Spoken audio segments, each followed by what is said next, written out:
Hi everyone, I'm Casey Williams. When I was a little kid in about 1980, my uncle showed up at my parents' house with a brand new red Fiat Spider sports car.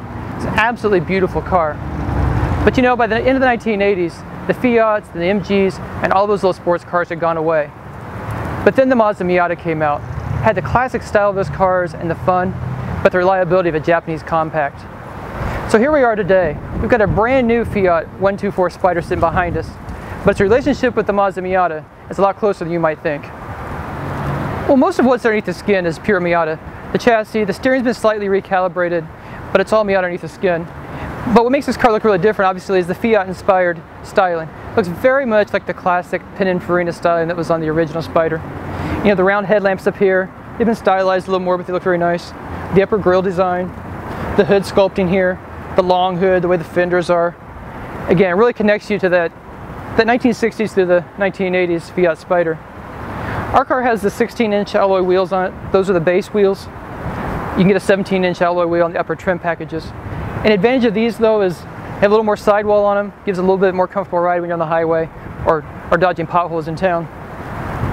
And again, you'd really be kind of hard-pressed to see the Miata in it. You see a little bit in the headrest and maybe in the windshield header, but the bodywork's all pretty much different for the Fiat.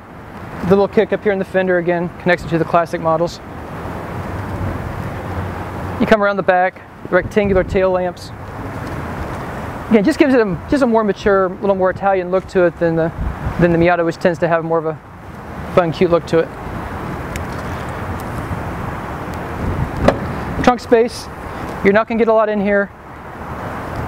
You and a friend are going to take the car, a couple of soft bags, maybe a computer bag in there with it, but that's about it. So if you're looking for luggage space, this probably isn't your car.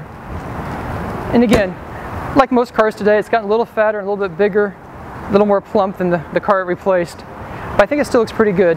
You know, outside of the Texas-sized belt buckles on the hood and the deck lid, I think overall it looks really good. Well, under the hood is where things differ the most from the Miata. The Miata has Mazda's 2-liter non-turbo 4-cylinder engine. It delivers about 155 horsepower. Underneath the hood of the Fiat, though, is the 500 of Barth's 1.4-liter turbocharged 4-cylinder engine. It delivers 160 horsepower, 184 pound-feet of torque. Nice torque range with the turbo engine. Gas mileage, you're looking at 26 miles per gallon in the city, 35 miles per gallon on the highway. And Fiat claims a 0 to 60 time of 6.3 seconds and a top speed of 140 miles per hour. So pretty good performance ratings for a 1.4-liter 4-cylinder engine. What I've noticed with the car, and this engine's mated to the Miata's last generation 6-speed manual transmission. But what I really found with this car compared to the Miata, it just feels a little less twitchy, it's a little less temperamental, it's a little easier as a daily driver.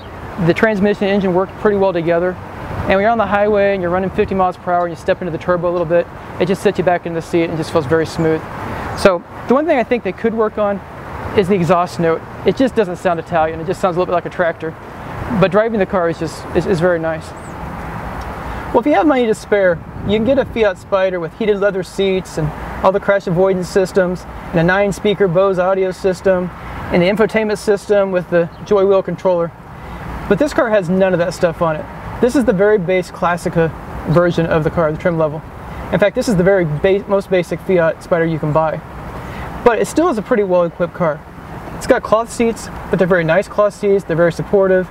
And with a convertible that might get wet every now and then, this is probably better than leather. You've got air conditioning. I like the shift knob, I think it's very nice. You've got Bluetooth, you've got cruise control. You've got some nice cubbies here, big cubby behind. Again, the car's very easy to use. The one thing I do not like on this car, I think this is the most horrendous infotainment system that I have used probably in the last year. It's got a USB connection, which is nice, but it's really hard to work the menus to get music off of your phone or your media player. I would say the one benefit of going up a trim level is to get the upgraded sound system. But the sound system sounds nice once you figure it out. But driving the car, it's just very simple. Nice little leather-wrapped steering wheel, tachometer straight in front of you, simple gauges. The nice view out the hood, you see the long hood, I think that's great. The body structure is very stiff. And it's just a very pleasant car to be in most of the time. And the top, it's not a power top, but let me show you how easy it is to get the top up. One lever here, do the Miata move, reach over, grab it, it's down. Back, just as easy. So you don't have to get out at a stoplight to do it. put the top down, look for a nice day like this, a nice fall day, and enjoy the drive.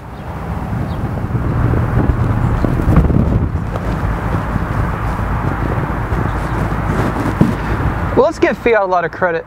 When they wanted to introduce a new Spider back to the United States market, they had the good sense to go to the world's expert in sports cars. They went to Mazda and cribbed the Miata. And that's just about the best building block you can start with for a pure two-seat roadster like this. So this car, as it is a lot of fun to drive. And it's got a base price that makes it very affordable, $24,995. So for a two-seat sports car with Italian flair, it's a pretty good deal. And with the Mazda underpinnings, you know this car is going to last a very long time. Well, next week we'll have another fun car for you. But until then, it's 83 degrees outside, it's October, it's time to go for a ride. So until next week, storm forward.